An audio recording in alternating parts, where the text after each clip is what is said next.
ગોંડલમાં જે ઘટના બની છે એ વિશે મારે એટલું જ કહેવું છે કે એક બાપ પોતાના 22 વર્ષના હોનહાર દીકરાની લાશ લઈને છેલ્લા 4 દિવસ ત્યાં અહીંયાથી ત્યાં અને ત્યાંથી અહીંયા ભટકી રહે છે, એનાથી જીવનમાં મોટી દુઃખદ ઘટના કોઈ હોઈ શકે જ નહીં.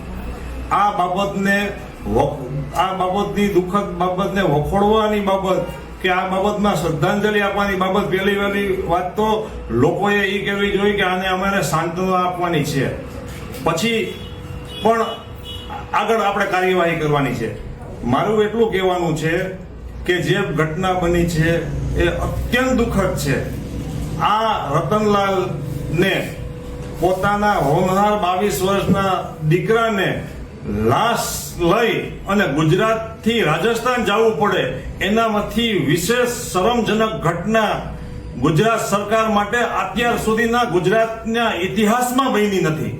આ ગૃહમંત્રી, આ મુખ્યમંત્રી, એનામાં જો જરાક પણ લાજ અને શરમ વહેંચી હોય તો એને પ્રથમ પહેલા તો પોતાનું રાજીનામું આપી દેવું જોઈએ.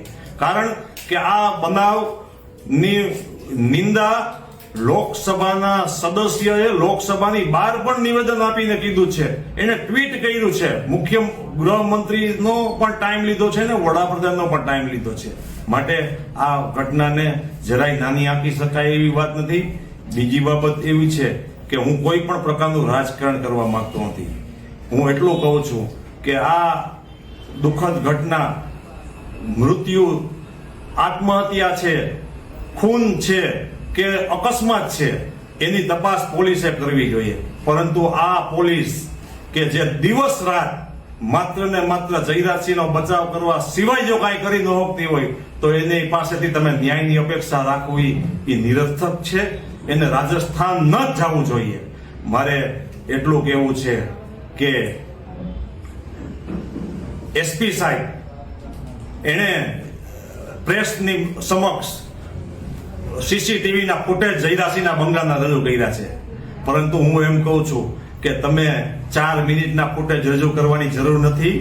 બીજું કે જયરાજસિંહના બંગલાના ફૂટેજ લેવાની તમારી હેસિયત નથી. તમારી તાકાત કેટલી છે એ તો તમે સાબિત કરી દીધું છે કે તમે પ્રેસ કોન્ફરન્સ ભરીને એસપી સાહેબ તમે એટલું સાબિત કરી દીધું કે તમે એક પણ વખત જયરાજસિંહ માટે નબળો શબ્દ બોલ્યા નથી. તમે જયરાજસિંહને પૂર્વ એમએલએ શ્રી બોલો છો. એમએલએ શ્રી બોલવાની જરૂર નથી.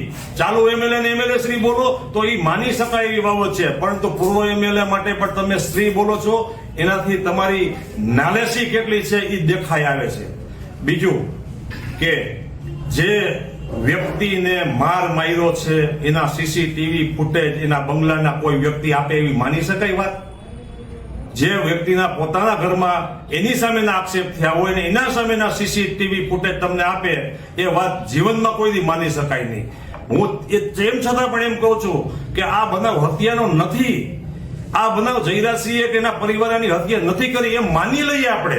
એમ માની લઈએ તો પણ 2 તારીખે બંગલામાં આને બાપ દીકરાને બોલાવ્યા, બાપ દીકરાને બેફામ માર માર્યો. એ બાબત પછી બાપે જ્યારે પોલીસ સ્ટેશને જઈ અને ફરિયાદ નોંધાવી ત્યારે આ દીકરાની લાશ નહોતી મળી, ત્યારે દીકરો જીવતો હતો, ત્યારે ફરિયાદ નોંધાવી છે. ત્યારે પણ આ પોલીસ, આ ગૃહમંત્રી, આ મુખ્યમંત્રી એને એટલી લાજ શરમ નથી કે આની ફરિયાદ લેવી જોઈએ. આની ફરિયાદ લેવી એટલી જોઈએ કે ખાલી માર માર્યોની ફરિયાદ લેવી. આજની તારીખમાં આ બંગલામાં જે બનાવ બન્યો છે એની એક પણ ફરિયાદ પોલીસે લીધી નથી. તો હું આ એસપી સાહેબને એટલી વિનંતી કરું છું, અજીજી કરું છું, અરજ કરું છું કે આની ઈ માર માર્યો એની ફરિયાદ તો અત્યારે લ્યો, એની ફરિયાદ તો નોંધો, પછી તમે વિશેષ તપાસ કરજો, જયરાજસિંહને બચાવજો, જયરાજસિંહના પરિવારને બચાવજો. પરંતુ મારી દ્રષ્ટિએ ગુજરાતની કાયદો અને વ્યવસ્થા સંપૂર્ણપણે ધ્વસ્ત થઈ ગઈ છે.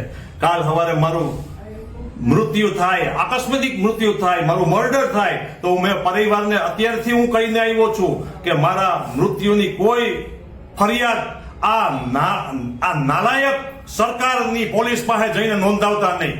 મને મારા મૃત્યુ માટે મને સ્મશાને જઈ અને